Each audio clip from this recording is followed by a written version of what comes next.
It's time for Movies with Mike Mayo.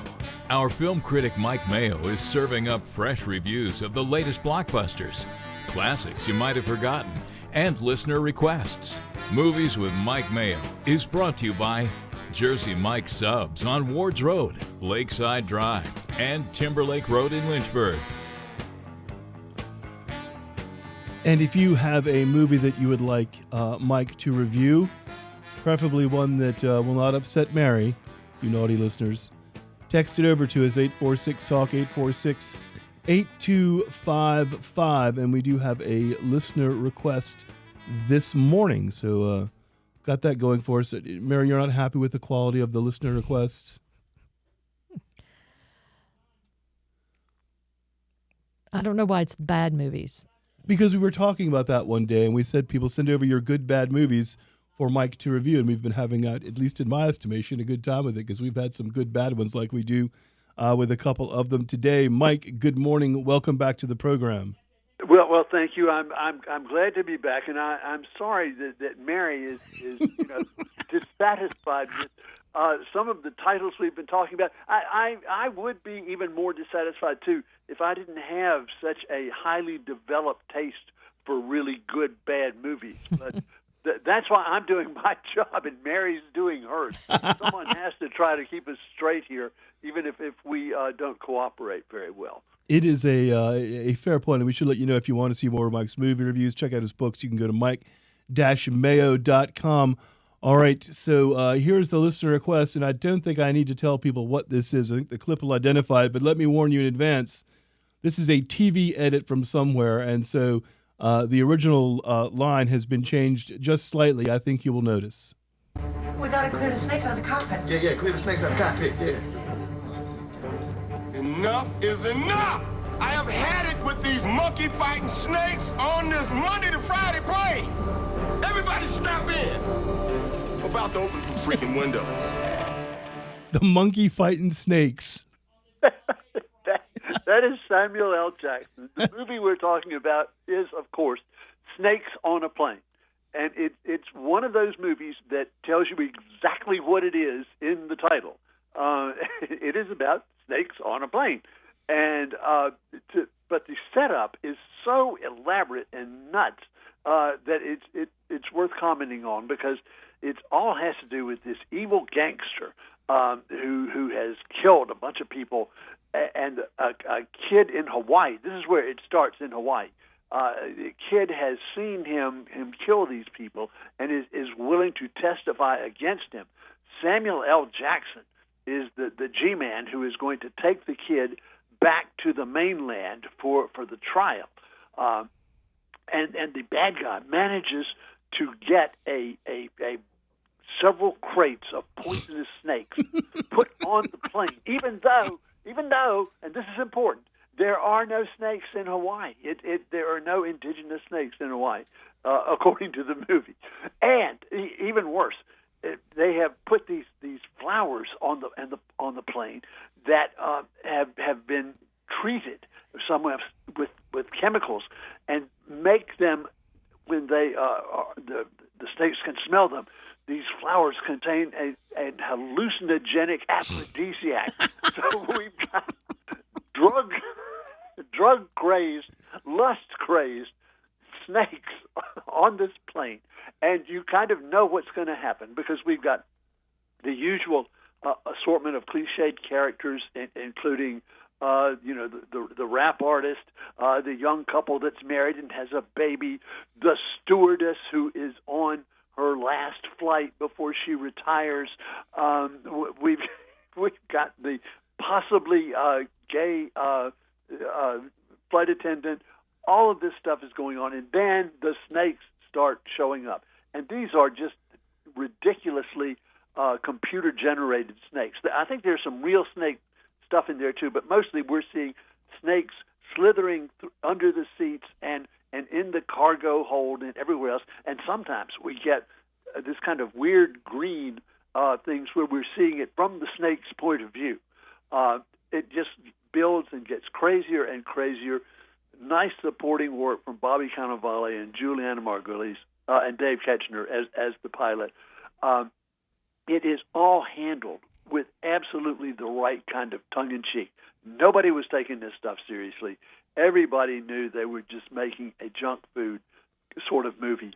And I really think this is the kind of movie you want to watch with a crowd.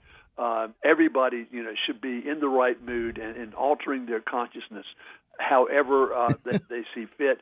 It's just the kind of thing that I really think is great weekend viewing.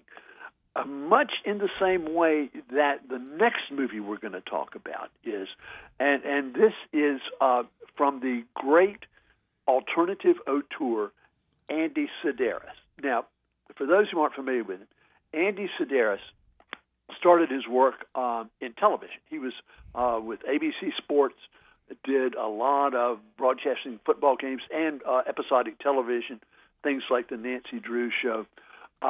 And he was famous for inventing what they called the honey shot, which is finding an attractive young woman in the crowd and focusing in on her.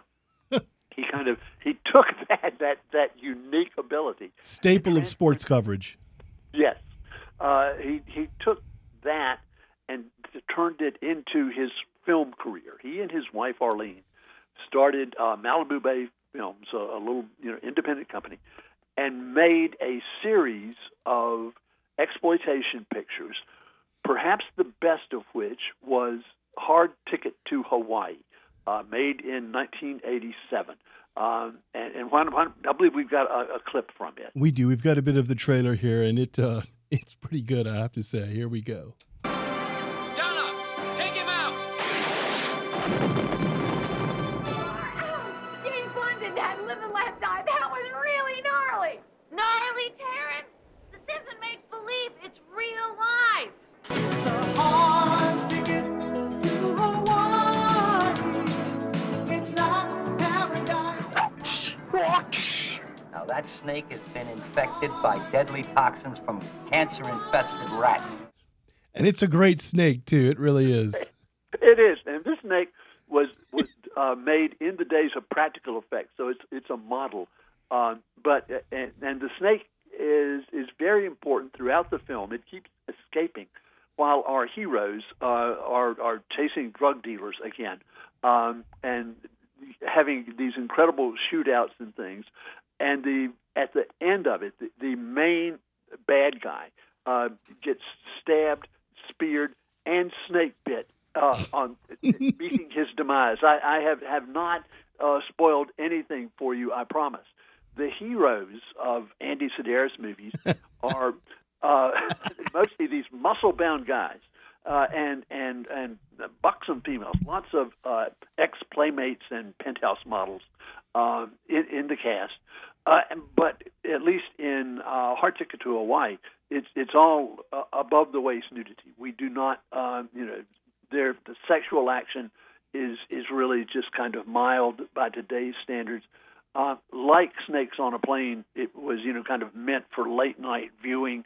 I knew Andy and Arlene slightly back in the days when I was writing a video column. I got to know them.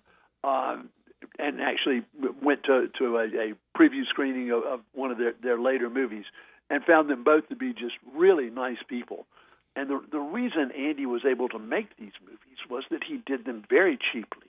The actors, all helped out. Everybody did everything on this movie. They carried the props from place to place. The actors did as much work as the people behind the camera, and they filmed them, almost all of them, in Hawaii. Really made good use of the locations there. The cast is very attractive. The movies look really good. I mean, this is back in the day when they were still shooting on film, so they have a very nice, just sunlit look to them. That's a lot of fun, and they're the kind of movie that you're laughing at because the heroes are really stupid, and the villains are just kind of as nasty as they could be, and nobody again is taking it at all seriously. It is adult in the kind of silliest sense of the term because there's really no nothing adult about them at all other than, just kind of enjoying the scenery and the silliness of it all. Yeah, you got to buck some hot chicks shooting helicopters with rocket launchers. And you need also things like a frisbee with razor blades around it, and a quadruple barreled bazooka. It is, it is quite violent in its cartoonish way. It is, but it is so cartoony that you really can't take that seriously either. People fall out of huge, the tops of skyscrapers and that kind of stuff. A lot of it is, just beyond description that way. But if you're in the mood for that, it's a lot of fun. And as Arlene said to me one time, that she thinks at any given time in a fraternity house somewhere, there are a bunch of guys sitting around a TV watching an Andy Sedaris movie, and that's probably true. Yeah, I don't have any problem believing that at all. You get the keg, and everybody else around the big screen, and have yourself a good time. Yeah. All right, Mike. Mary would probably not be invited, but say no, she'd say no. All right, Mike. Thank you very much. You've enjoyed this, and we'll talk again next week. Take care, guys. Thanks, Mike.